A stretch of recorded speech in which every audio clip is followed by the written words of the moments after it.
I'd like to say, my name's Emory Thomas, and I've spent a lot of the last decade or so as editor or publisher with the Puget Sound Business Journal, and I now work with business journals across the country, including Seattle. I wanted to say, I still want to say, congratulations and thank you to Susie Levine and team for producing such a robust event that's beneficial for all of us across the state. It's a remarkable gathering, so thank you for that. Anyway, working with in so many different cities, extending from here all the way to Boston, I can tell you this place is remarkable. It's remarkable for this state is remarkable for its opportunity and for its challenges, and we have an equally remarkable panel, and we're going to hear from a wonderfully diverse set of viewpoints and lenses, ranging from agriculture to healthcare to housing to government. So with that said, let's get going. Please welcome now Lisa Brown, Director of the Washington Department of Commerce. So Lisa, I don't know if you want to start with your lavalier, or if you want to use this mic, whatever you. Let's go with the mic. I'll just carry the other one around, just in case. Okay, thank you. I'm going to stand up here. It's just a little easier to see everybody and project. Again, I just echo the thanks to Commissioner Levine and her team for putting this together. It's not every day I go to a conference where the applause right before me is for economists. So as an economist, that's very fun. And if we really have to pick a song, I'm going to pick Joni Mitchell, Both Sides Now. Because I feel like that really represents a theme that's already been brought forward in the conference, as well as my experience living and working for many years in Spokane, representing Spokane's 3rd District in the state legislature, now being here at the Department of Commerce, which has offices in Olympia, Seattle, and Spokane. We have 4 major policy areas, just to start with the numbers. Housing and community services. We have a local government division that's focused really on infrastructure. We have an energy office that also does policy as well as low-income weatherization, and our division that promotes economic development and trade. In fact, many of you have been around state government for a while, probably know the agency has gone through different iterations and structures, and at one point was called the Department of Community Trade and Economic Development. All of that rolls up into over 100 programs. I am the new kid on the block, having been in this position for only about 6 weeks. And so I am still in the situation where I get to say, oh, we do that. With 300 people administering, a little over 300 people administering over 100 programs. And that rolls up into a combined operating and capital budget of about $1.5 billion. And we're right in the middle of budgets being released in the legislature, so we'll see what that looks like at the end. But most of those funds flow through our partners who are very diverse, as you'll hear about in a minute. And all of that breadth and diversity rolls up into one mission, and that is strengthening communities. So I'm particularly pleased with the framework here of looking at regions, breaking down average statistics. In our case, we go down even a level more granular to communities and strengthening communities. And the way that we do that is, first of all, with multiple partners across the state. The slide here just represents our partnerships with on the infrastructure and local government side with every county and many cities and towns within those counties with tribal governments.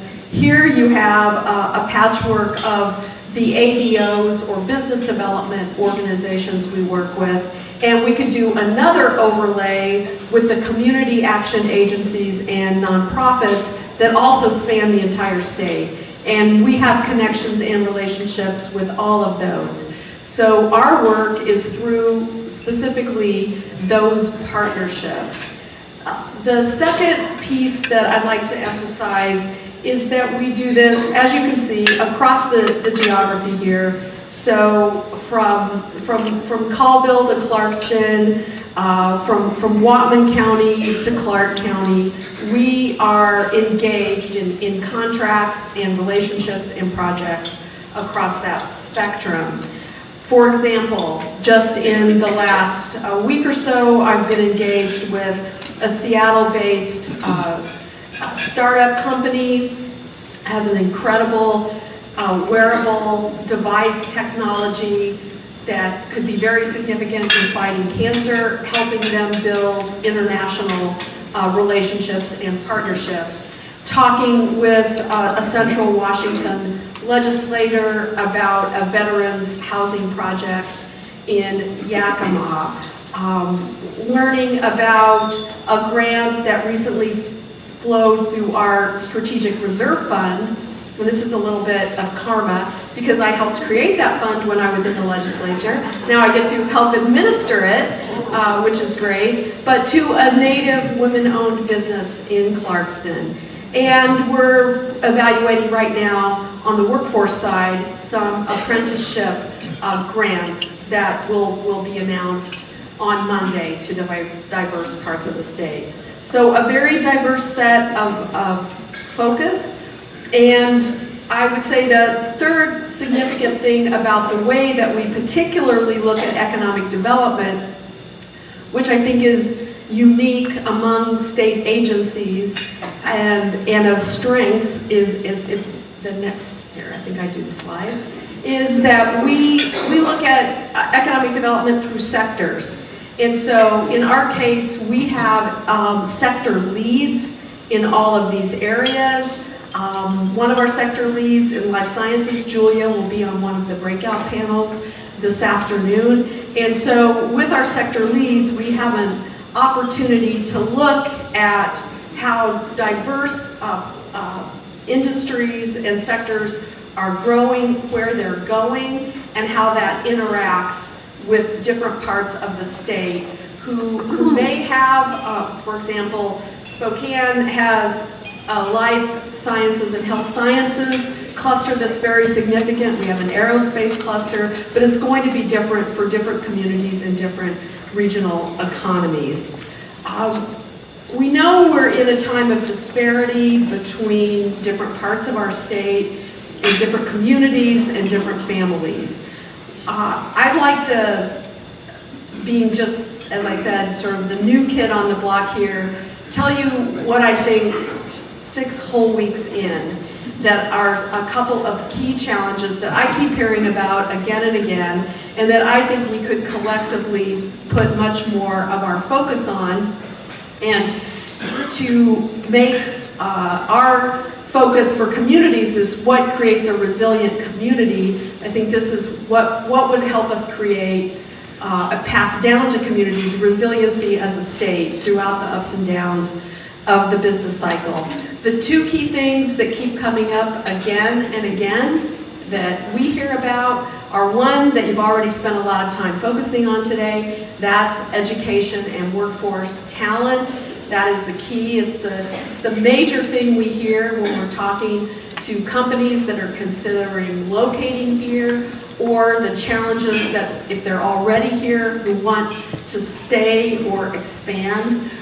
Workforce development, education, and talent. That is key. And I know that that's being discussed, has already been discussed this morning, and will be discussed again in the afternoon. So I'll say less about that right now, but tell you that the second one is infrastructure.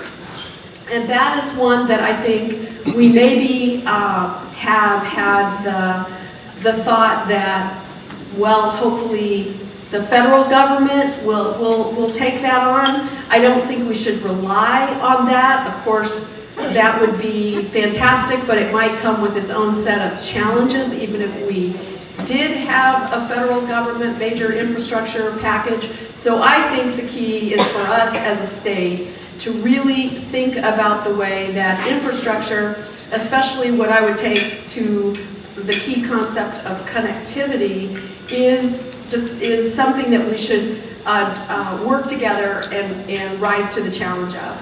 And despite the nature of the different kinds of challenges we face, say if you're in Kettle Falls versus Seattle, in a way you could see them both through the lens of connectivity.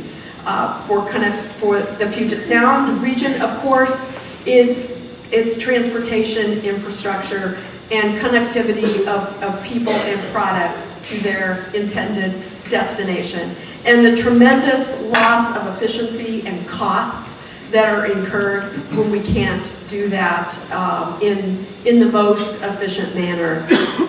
That type of lack of infrastructure or need for infrastructure investment, I think everybody here is well acquainted with how it drives your life and decisions, how I think we'll hear it affects people's ability to choose housing that's suitable to them, how it connects to a whole host of affordability and social problems that we have. A recent study showed Seattle Metro drivers losing 138 hours per year in congestion. That's time, as economists love to say, the opportunity cost of that. Imagine what could be done with that lost time and resources were it devoted to the next best alternative that those individuals have. And so I will say that I believe that is one of the key issues that face us. Connectivity, on the other hand, for eastern Washington and rural parts of our state means technological connectivity of rural broadband and being able to have that ability for communication that, again, there is a big disparity in. So while Washington is consistently among the top 10 states, I think number 6 in 2018 for our technology and innovation, we rank 15th in broadband connectivity. And it's a very clear disparity in that 23% of us have access to the fastest service, whereas about 500,000 of us have access to just one wired provider, which gives us no flexibility in terms of our service provision or cost. And 10% of us have no broadband access of any kind. And that is a challenge we must rise to address. The average download speed in Welpinit, which is where the Spokane reservation is located, is almost 62% slower than the state average, 145% slower than the national average. And at a town hall meeting I had the opportunity to do that last year, was the #1 issue that community members brought forward, because they want their kids to be able to come home and utilize the internet to do their homework, and small businesses that want to start and community solutions that could occur are being hampered by this lack of technological connectivity. So that's the #1 thing I see at this point that we need much broader leadership around and more visionary leadership around. I'll suggest 3 quick things so we can move on to the rest of the panel. We can't, as I said before, rely on the federal government, and we don't need to. I think we can come up with state solutions for these connectivity issues.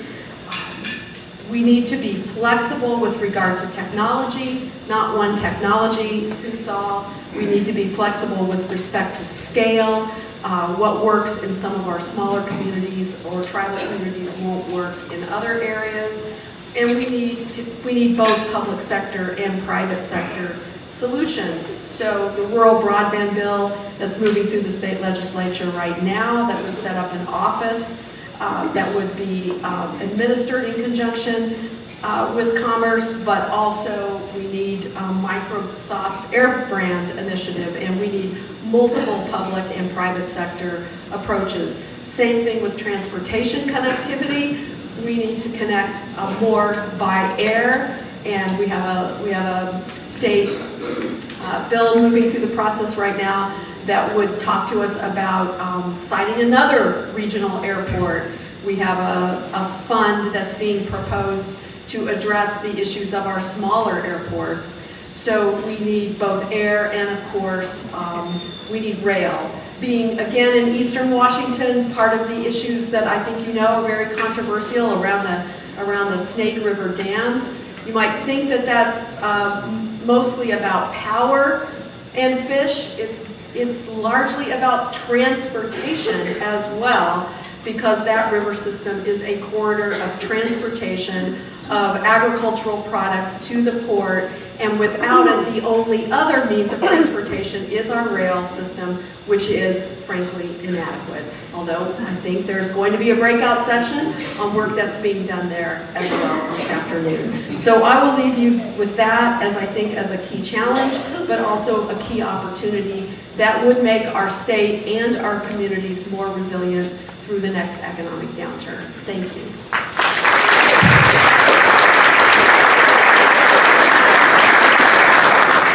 Lisa, thank you very much. Bring back the mic. Is it working? Okay, good, thank you.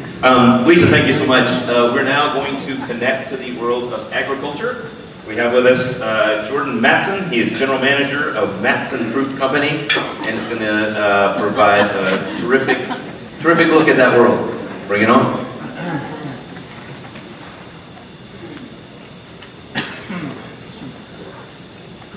Greetings, everybody. I'm Jordan Matson. I'm the fifth. Ooh, we're good. Yeah. I'm the fifth generation farmer at Matson Fruit Company. I've actually been working at Matson Fruit Company for 30 years. There's not very many millennials that can say they've been working the same job.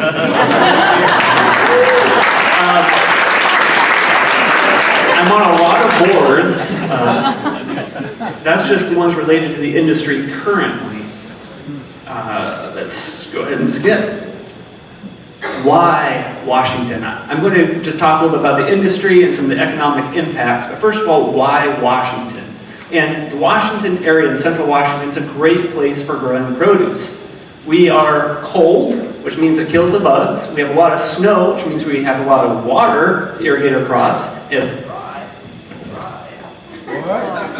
Lack of water during the summer months, which means it's a bad environment for the fungi and bacteria to grow, so we can really control the water cycle. Even our latitude's important because the angle of the sun is just perfect for growing apples. If you look at where they're grown across the world, this latitude is perfect, and you can see it in Germany that's a little bit too far north, California's a little bit too far south, gets too hot. It's very important. And my ancestor, Sven, he realized that. He came out here in 1900 to establish a Swedish colony, and he liked it so much he went back to Chicago, packed up the family, came out here. Let's see if I can remember to do my own clickers. That's actually 1924 in Minneapolis, a load of Matson apples. You can see the lineup of 5 generations, blah, blah, blah, blah. So here we are, Washington. I'm going to show you each of these little yellow things is a block of fruit that I pack fruit from. We're hopping around from, this is Sela, which is kind of north of Yakima. Some of these are owned by my family, some of them are independent growers. We didn't start off by packing our own fruit. We started off by growing it, but at one point we realized we were going to pack it ourselves. But not everyone's fortunate enough to be able to pack their own fruit, so some of them will come to a company like mine, and I'll pack it for you, charge a fee. It's great. This is Mattawa. It's great. Overall, there's about 3,000 independent growers in the state of Washington. There's about 30 of us packers. We all market in various organizations to about 10 marketing organizations. That's our packing facility there in Sela. All together, let's go ahead and skip that, boring. Overall, Matson Fruit Company represent about 3% of the apples, pears, and cherries in the state of Washington. All told, it's about $3 billion in value for the state, which you can see the line up there. Interesting fact, prior slide, 60% of the apples grown in the United States are grown right here in Washington. More for pears, more even for cherries. And we are growing. You look at a nice little growth curve there.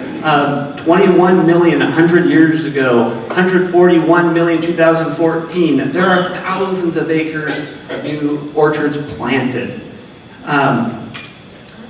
That's great, right? Kind of. How many apples do y'all eat? On average, about 20 pounds of fruit per person in the United States. What's the average European consume? Anybody live in Europe?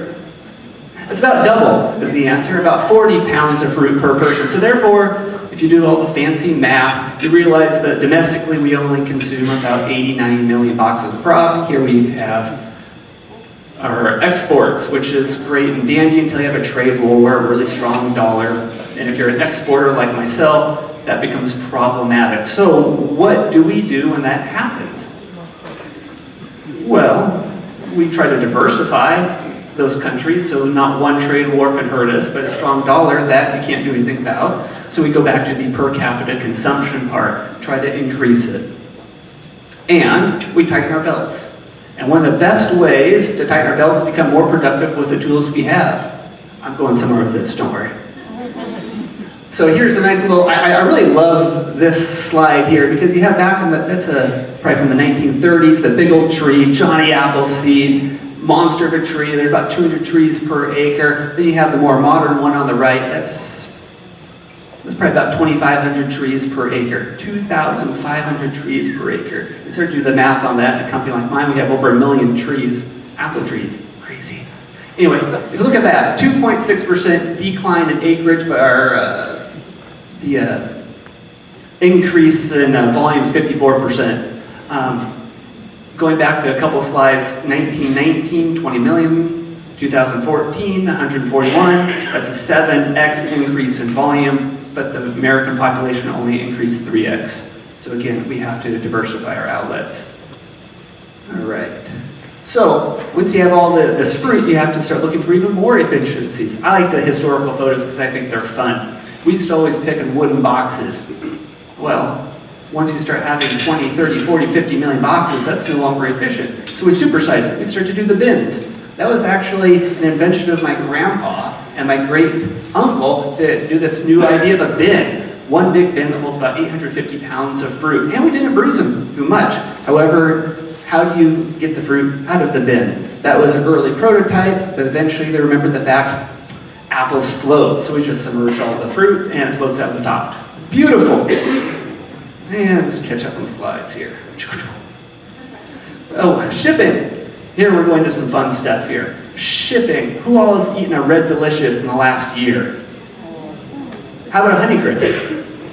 Yeah. Which one are you going to buy again? Honeycrisp, exactly. 1980. How many apple varieties do you have to choose from? Reds, Goldens, wine saps, maybe a Granny here and there. That's why the per capita consumption is down, because they tasted awful, in my opinion. And don't ever let my father know that, because he still loves the Red Delicious. The Honeycrisp is great. However, now we have 20, 30 different varieties. Back in 1985, we had 200 SKUs that we packed for. 200. Reds, Goldens, Grannies, 3 different grades, which that's just superficial how they look. And the sizing, and whether you want one bag or bulk. Yeah, no, not anymore. Now we have about 20 different varieties in 4 different grades. Packaging, do you want a mesh? Do you want a clamshell? Do you want a Euro footprint? How about a little tote bag? All in all, we have 5,000 different SKUs, which means our shipping departments, they weren't like that in my lifetime. We don't do one full load of anything anymore, and that's fine. We do little micro loads, 7 boxes of this, 140 of that, 36 of that. That wasn't efficient. So we had this grand idea to do something more cool and awesome. So we thought, let's automate it. This is a cool animation. It's been going for a few years now. But to do all these awesome projects, we have to start developing these teams to take us to that next level. Now we have the fun stuff. How do we start to develop a team, and what does that team need to do? So again, starting right back at the beginning, the orchard side. So how do you develop a new apple that will drive up per capita consumption? Honeycrisp was great. You know, that came out in like 1985, and it's taken that long to get a foothold. Anybody hear of Cosmic Crisp? Yes. It's the newest variety developed out of WSU. I'm not a Jew, so I can't say that. Anyway, so right off the bat, when we start to do these new projects, we have a lot of, I'll just go with the STEM, we'll use the acronym, but variety breeding. How do you breed that perfect variety that is crisp, it's flavorful, and it stores well? We can export it. We want all the diversification or options that we can, so we're not going to be hit by a trade war, a strong dollar. And we want people to eat 40 pounds of fruit per person, so therefore we don't have to rely on it. Supply and demand, right? Then right off the bat, do you know that apple trees, you can change the root system to control how tall the tree is, how productive it is, how resistant it is to bacterial infections? That's cool. You can breed those as well. So you start to select the variety. You start to select the root. The soil type. Is it a sandy soil? Is it a clay soil? All these factors when designing a block. A trellis system. You know, the trees are not strong enough to support their own weight anymore. So you have to put a trellis system in. And then you can go, well, actually, you know what, there's a potential here that we may not have enough water in the life of this block. So let's do a shade cloth. Yeah, that's fun. Putting up shade cloth over 1,000 acres every year, taking it down before hail or snow comes and it all comes tumbling down. It happens. So, in all that, now we have an engineer in-house to help us design these trellis systems. Even the angle that we plant the trees and the relationship to the sun can affect how the shade will actually affect the red development on these trees. It's quite interesting. Yeah, we'll skip that. So, once we have the tree planted and it's growing, and it takes 3 to 4 years for it to actually start being productive, we have to harvest it. And that's the fun part here. So, this is just Yakima County, and sorry it's kind of small print, but right here, that's June. If I don't shine the eye, Cory, sorry. That's June unemployment rate in Yakima County. I just picked that one. That's where I live, so may as well. That's when we start picking our cherries predominantly. You can see progressively less and less unemployment. Great, unless you're trying to hire thousands of workers. How many workers are we trying to hire? Generally speaking, the apple industry is seasonal. We try to increase about 60,000 people. Start to have a bump right there. 60,000 people. So, we've relied heavily on the H-2A program. It's a political hot topic there, but it is something that we do use, and so I thought I would just point it out. You can see here progressively why I use 2006 versus 2016. I don't know, it just kind of shows the growth of it. 25,000 people last year. I anticipate that number to rise by probably another 10 to 15% this year, depending on a lot of variables. The point is, when we start in June to pick our cherries, and then we roll right into apples and pears, we have a big bump in labor. How are we going to make it happen? It's nothing like planting an orchard block, waiting 3 to 4 years, you crop it, and you get right down to the 1 yard line, and you can't pick it. What do? You pick it anyway when it's not ideal conditions, and then you send it out to the consumer, and then they eat that one mushy apple. They'll never buy another apple, not for a month, not for a year. Bad is bad. So another thing we do is we increase the wages. I like to say, well, what's that target? It depends, but right now we find 18 to 22 an hour is about what people out there in the fields they're happy with. They come back at that rate. The other thing we do, improve efficiencies. That was a block on the right, planted in 1945, I believe. I don't remember that far back. And then a block that's right next to my house, which was planted 3 years ago. The difference there is the efficiency. How do you improve efficiencies in an orchard block? Well, one of it is you structure it. That trellis block, have you ever pruned an apple tree before? Doesn't matter. In about 10 minutes, I can teach you on that block on the left. It is that simple, and you can go that fast. The one on the right, okay, it's going to take me a few days, and you're still probably going to screw it up. And I don't want you to screw it up because I spent 4 years getting it to that point there, and one cut, you can screw it up for a good 15, 20 years. So one of them is we increase efficiencies out the orchard side. On the packing side, that's actually more of what I do day to day, which is odd because I didn't put any slides up for the packing side. Efficiencies. So it used to be we would have 24 people on the packaging line grading the fruit. It could be a puncture, it could be a wormhole, a bruise, you name it, 24 people. And we were running 6 days a week, 10 hours a day, rotating crews. Sometimes a night shift. And trying to keep that many people on point on exactly how to grade it was challenging. We replaced it 2 years ago with an awesome little bit of machinery that takes about 300 to 400 images of every single apple and grades it. Cool little bit of software in the background. However, now you have to have a group of people running the software, teaching the software. I liken it kind of to like Pandora. We can kind of thumbs up a song or thumbs down a song. It's kind of the same idea. Take a little apple and say, that's a bruise. It's okay though, because that's a little tiny bruise. That's a bad bruise, it's too big. On and on. So we ended up having to train a lot of people on that job and constantly monitor it. Other projects was the shipping project. Great, we have this idea of how to ship product. Let's automate it.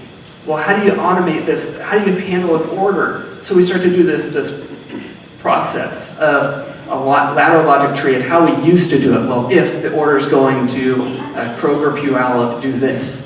If it's going to Walmart Grandview, do that. I'm trying to use Washington distribution centers here. Instead of Red Delicious as a goal. We lateral logic this whole thing, and then we realized actually about half of it we don't need if we automate it. So that was a really fun project, and I hope never to do it again. So, just a few other ramblings. The soft skills that I struggle with today as an employer of how many hundreds of people.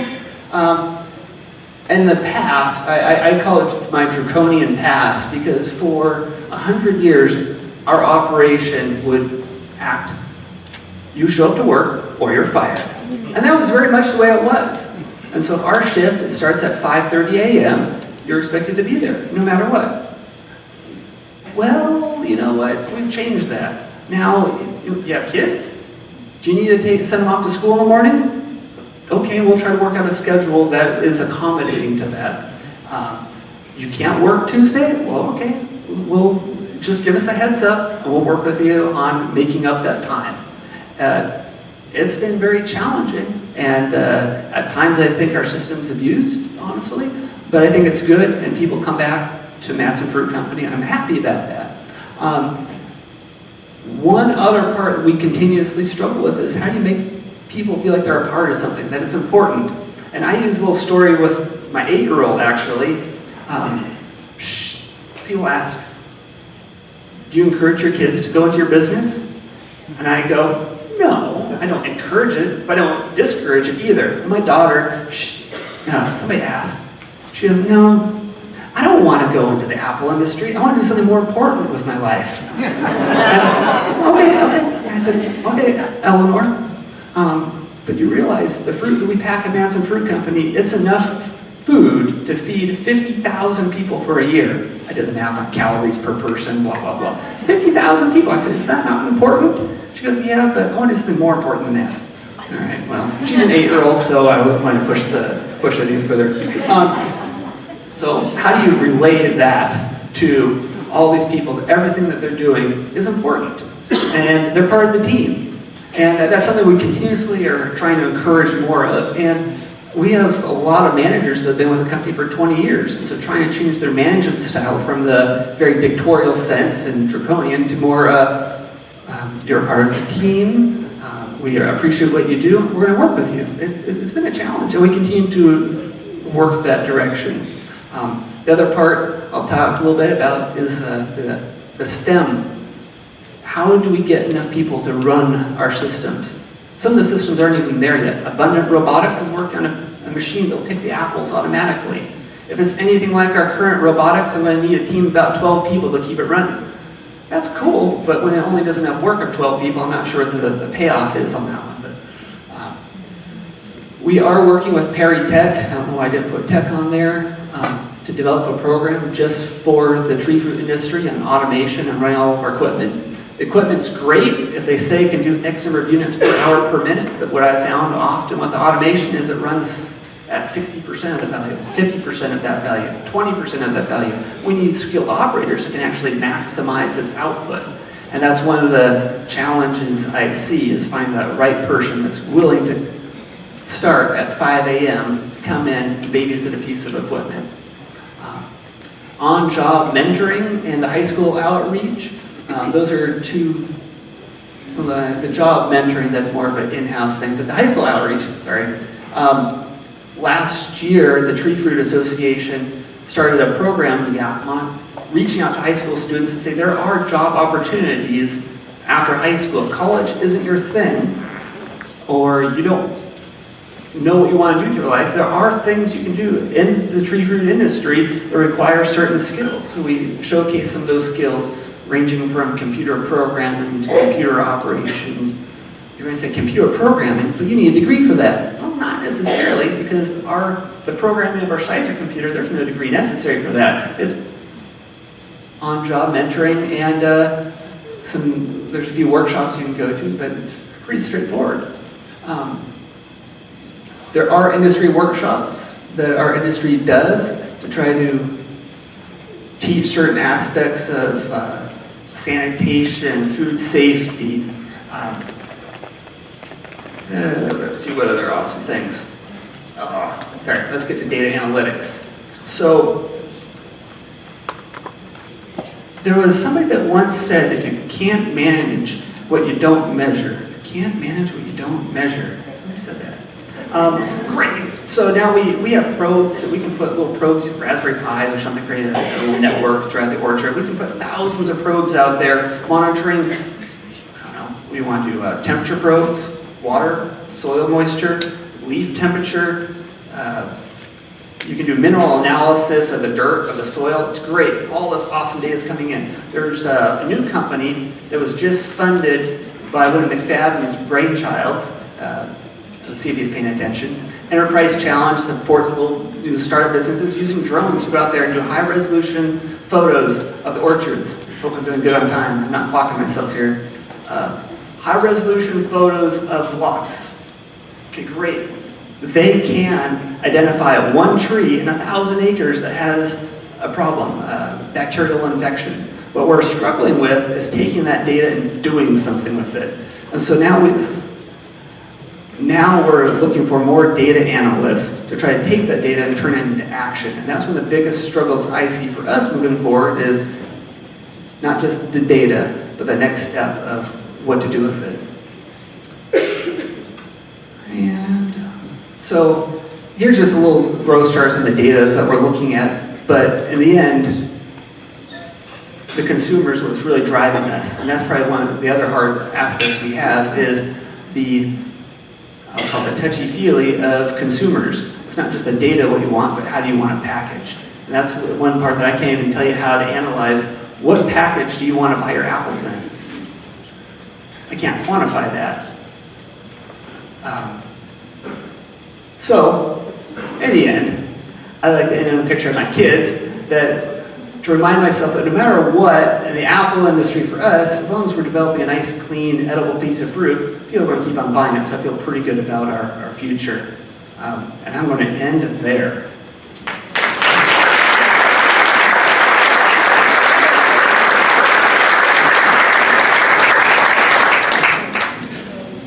Thank you, Jordan. I'll try to speak loudly while we put a new battery in the microphone here. I like ending with the kid with those are nice and black. So we're going to move now to switch industries radically from the agriculture industry to healthcare. We have with us today Kim Sullivan, who is Vice President of Human Resources and one of my favorite titles in the world, Chief People Officer with Kaiser Permanente, Washington. Kim, we're lucky to have you here, and please take it away.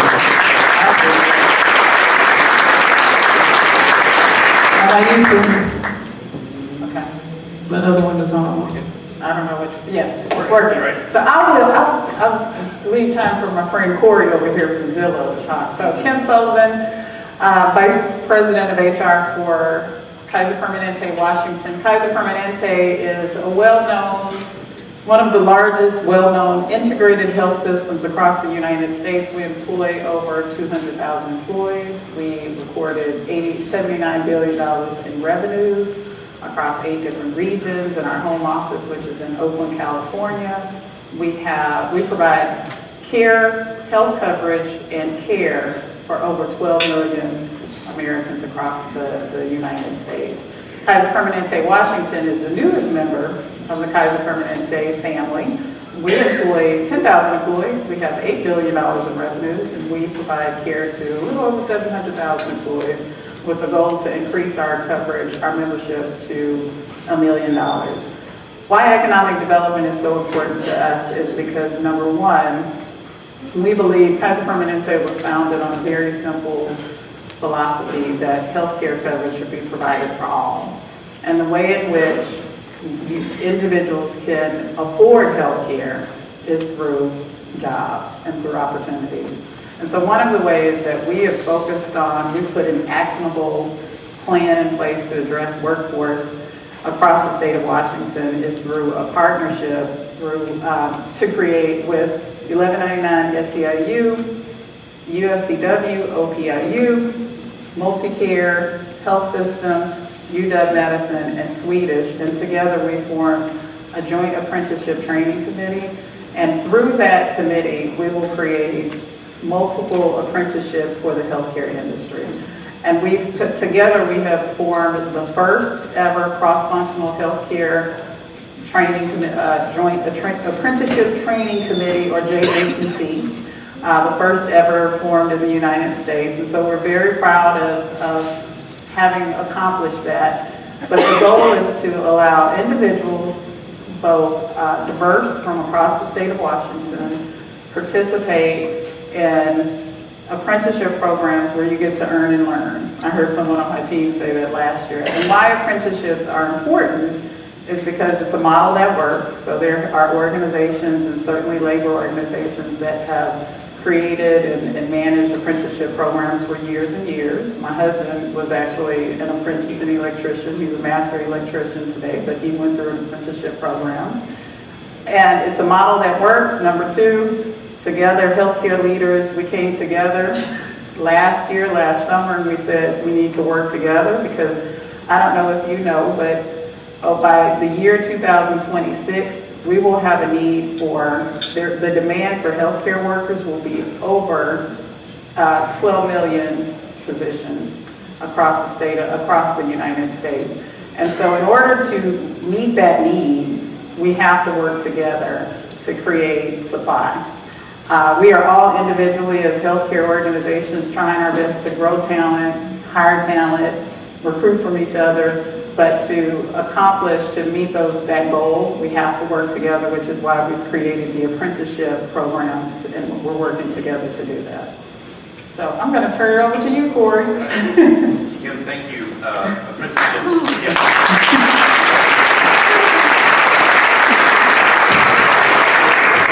Apprenticeships are such an interesting model. Cory Hopkins, managing editor of Zillow Research. Take it on. Thank you very much. Everybody can hear me? We're good? Yes, no? Okay, better. Perfect. All right, well, I only have 84 slides and about 3 minutes, so here we go. Stephen, it's my turn now. Great. So as I said, I'm Cory Hopkins. I'm with the Zillow Economic Research team. Quick primer on the team. It's a team of economists, data scientists from various backgrounds, working with both publicly available data, property level data, but also data from census, from Washington state bureaus, together with our own proprietary housing data to tell stories around the intersection of housing and the broader economy. Everybody deserves a roof over their head. Everybody deserves an apple to eat in the morning, access to quality health care. How it changes to one of these things, specifically housing, and how it relates to that broader universe is what we study on a daily basis. So, here we go. Quick overview of the housing market, sort of why things are the way they are right now and what that means is what we'll get into right now. So here in the state of Washington has clearly very much put the housing recession in the rearview mirror. Home values are about 25% above their 2007 era peak and show no signs of slowing down. The nation as well has pretty firmly put the recession behind it, not to the extent that Washington state has. That sort of growth has been very widespread across various regions and metro markets in the state of Washington. Throughout this, we'll be focusing largely on the Puget Sound region just for matters of expediency, but know that A, this data is available for all of these various geographies, but also they will look fairly similar, at least trends-wise, as you go through. So clearly, Seattle leveling off a little bit, but well above peak. Bremerton, Olympia, Spokane, Yakima, and Aberdeen as well. Housing is more expensive than it's ever been.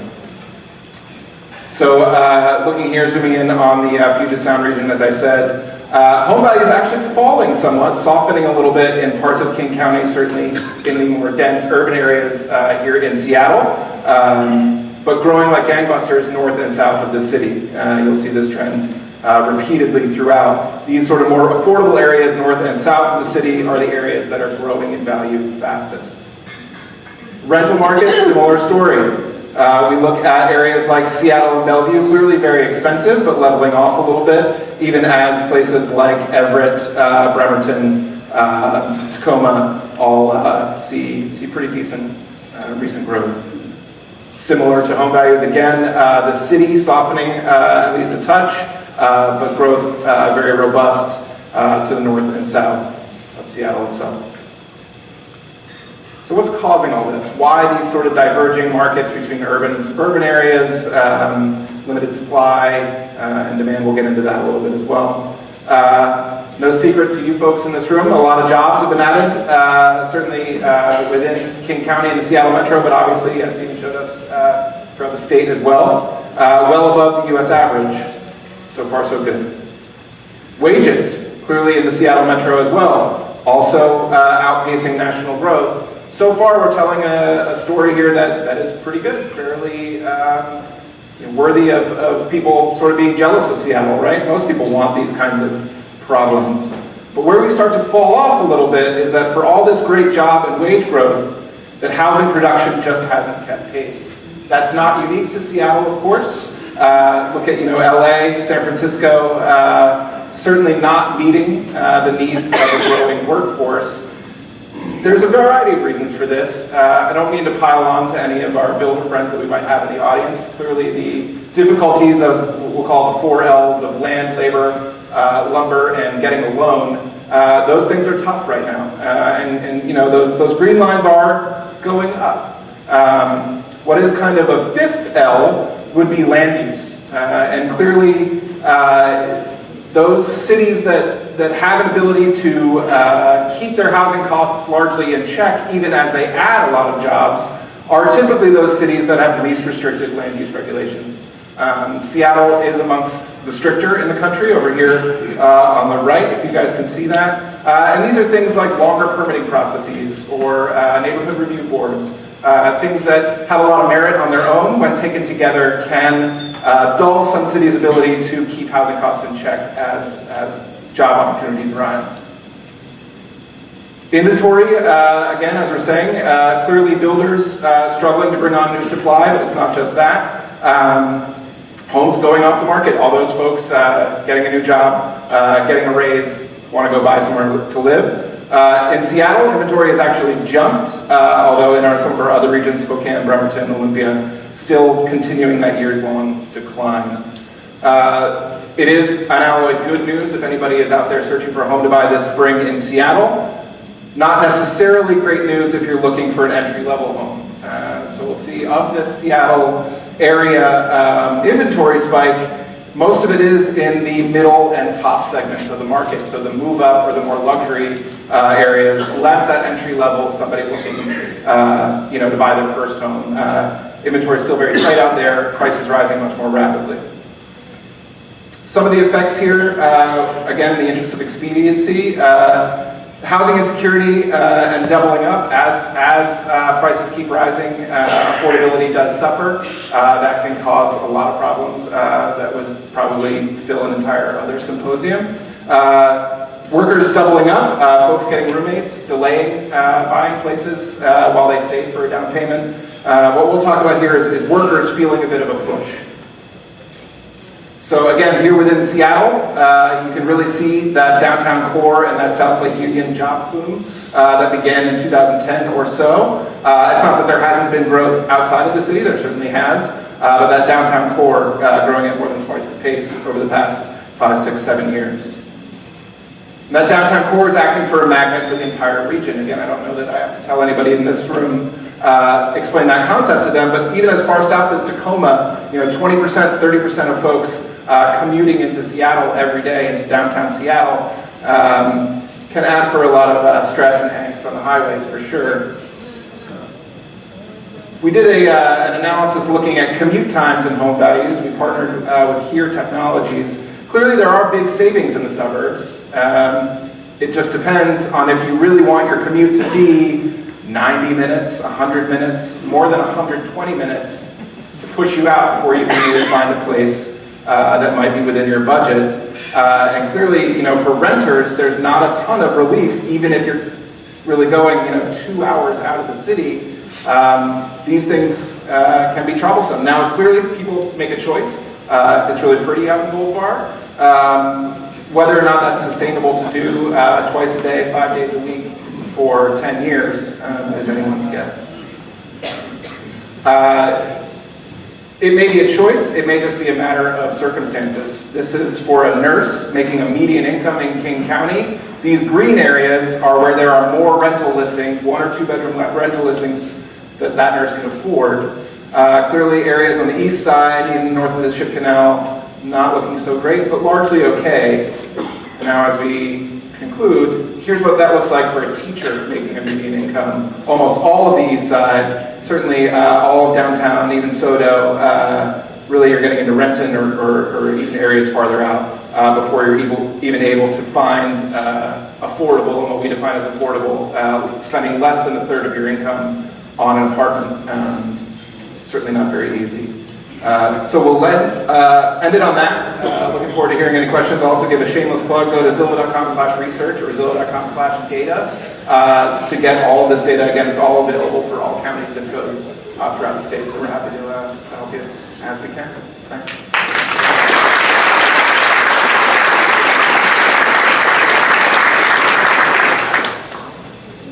We get this mic on. There we go. Thank you, Cory. It's great. What a diverse look at the state's economy from 4 different lenses. I wonder if we could talk just a little bit about that, the two Washingtons in a way. Lisa, you see it, Cory, you're addressing it to some extent. All of you see it in different ways. Is there, how do we bring, what are the top, name one thing that you put at the top of your list to bring the prosperity of a Seattle to the challenges of the non-Seattles in the state. Lisa, you want to start addressing that one? Thanks. I would say transportation infrastructure is the key. Moving people and freight. That gets products to market, but it also gives people more options. And having just concluded a couple of trade missions, I think with a couple of people who are going to be on breakout sessions later this afternoon, one in Spain and one in Japan, riding on high-speed trains and hearing stories of transformed smaller regional economies due to that connectivity. I think that's a top challenge for us. Tell us about the experience in Spain and what they've done in the last 20 years, and maybe give us just one clue about how you think we could take a first step in that direction. Their train system was a bit of a joke a few decades ago, late and not reliable, sort of like, frankly, Amtrak service between Spokane and Seattle. My son's a musician, or Spokane and Portland, trying to rely on that. But they had grants from the European union that kicked it off. They did a demonstration project quickly, under budget, on time, to prove the concept, and then developed increasing political support to build out the system. So we were able to go from Madrid to the UW campus in León in one day, have a great set of meetings, and get back before dinner. Granted, dinner is late in Spain, but nevertheless, it was a fantastic experience to be able to do that on safe, reliable train service. Thank you.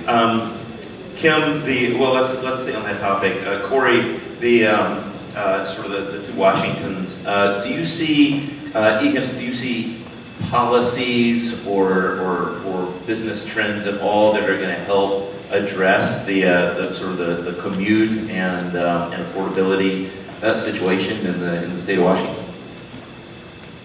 Sure. I mean, I think I echo a lot of Lisa's sentiments here. You know, those last few slides that we showed around the commute and home values.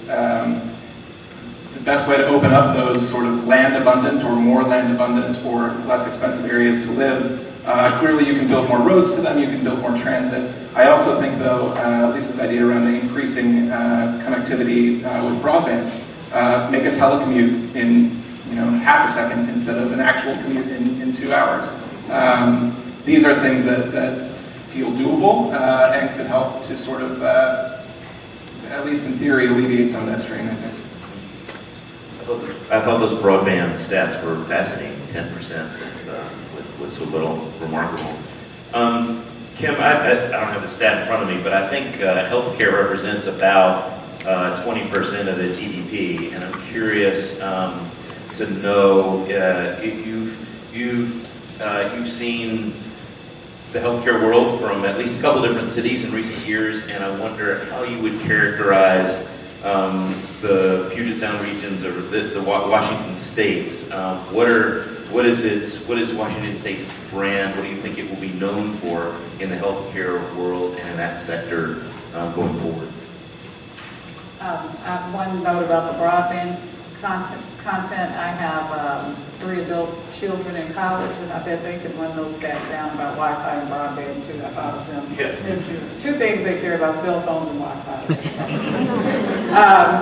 So I think, so I'm new to the Washington and Seattle area, so it has been interesting, and I continue to be impressed by the healthcare market here.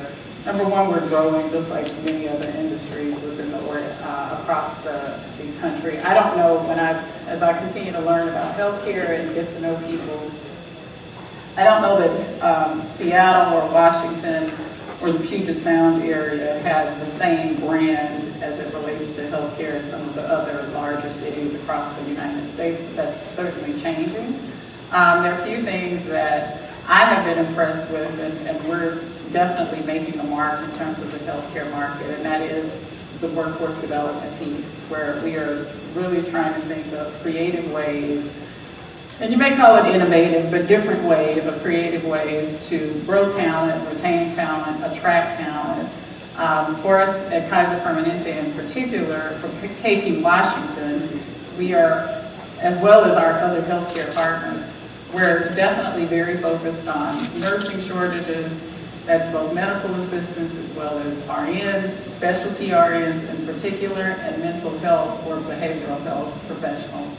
And so I think because of the demand and the lack of supply, we're really thinking of very creative ways to address workforce and talent issues so that we are able to continue to compete with our partners across the country. And the issues that we continue to deal with, like many high cost of living areas, are salaries and how you pay. Even providers, we all believe doctors make millions and millions of dollars, not everyone, but they certainly have the potential to do so, but it's even hard attracting providers, let alone a behavioral health professional who comes in with hundreds of, sometimes thousands of dollars of, hundreds of thousands of dollars of student loan debt, and their salaries aren't oftentimes very high. So I know that was a long response, but I hope I answered your question.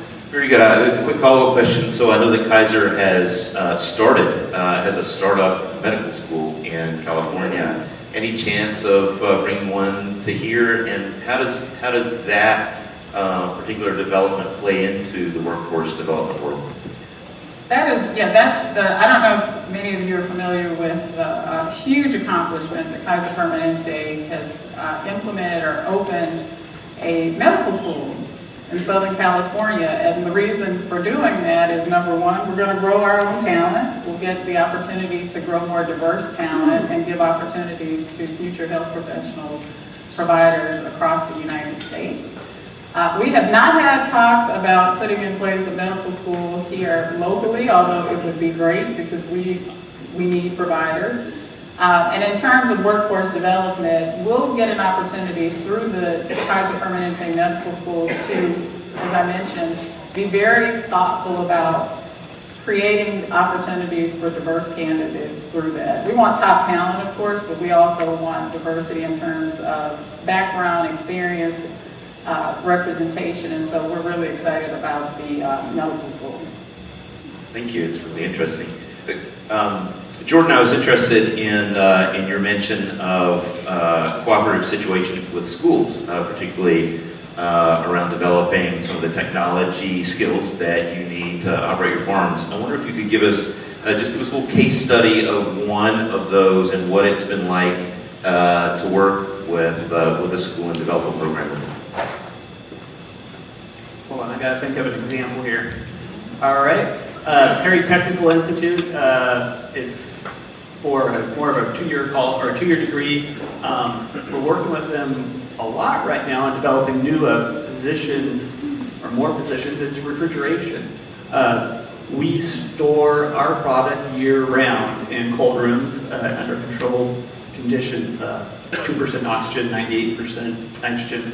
Anyway, on average, I believe our operators are within 5 to 10 years of retiring. And so we're working heavily with Perry Tech to develop a system that's not just HVAC, which would be more for the residential commercial, but more for the systems we use, which is ammonia-based systems. And it's going really quite well, and I think we'll start seeing a lot of people come out of that program within the next 2 to 3 years. I just love hearing about collaborations like that. When it gets that specific, it's so impactful. So thanks. How about, we're down to the last couple minutes. How about a lightning round right now? Just, 30 or 40 seconds each. The biggest challenge you see for the state economy and biggest opportunity. Lisa, why don't you start? I wish you would have let me be last. I'd say, again, I'll just repeat, I think the biggest challenge is connectivity, and I'll put it both in the transportation and in the technological telecommunications space. And it does relate to everything, telehealth, for example, delivering healthcare in rural areas. And I think connecting the robust nature of the Puget Sound economy throughout the state of Washington, a north-south corridor, some of that planning is already underway, and we need an east-west corridor or loop as well. And then I think we can really connect our prosperity around the state.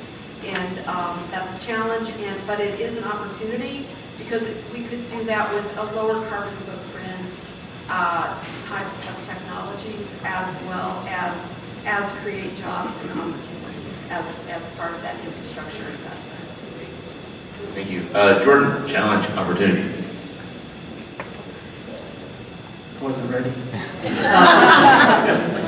So when I think about, from my perspective, a diversified economy is probably one of the biggest concerns I have, and that's probably because I'm in Yakima where it's all ag, but I always consider diversifying the economy to be a great opportunity for us, and part of that, the secondary part is the export. We export a lot of product out of Washington State, so therefore one of the threats I view is international issues, exchange rate and trade wars.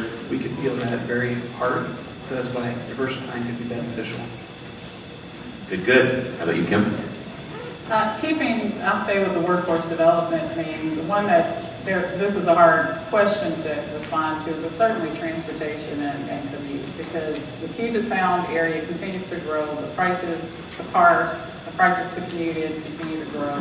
And so when you're making $25 an hour or $20 an hour and you spend a significant portion of that on parking or commute, that's a challenge. So it would be great to continue to see us develop infrastructure related to transportation to be able to bring people in and out quickly to the Puget Sound area. Okay. As far as challenges, I think I would go back to sort of what we were talking about, making sure that this state doesn't get too far ahead of its skis in terms of keeping up with the growth that it is clearly experiencing and is likely to continue to. Making sure that housing production keeps pace with all the jobs we're adding, that the school quality is adequate to the workforce that we need and that we'll develop. I think that's a huge challenge, but a tackleable one. As far as opportunities, I mean, I think the opportunity is Washington itself. It gets compared a lot to the Bay Area or to New York or Southern California, but really there's a reason there's all this growth here. It's gorgeous. The lack of a state income tax, I think, certainly helps to attract a lot of talent, and the sheer abundance of great companies here is proof of that. So I think they aren't mutually exclusive of managing that growth and also embracing what's allowed to happen to begin with. Thank you. Okay, so Lisa Brown, Jordan Matson, Kim Sullivan, Cory Hopkins, thank you so much.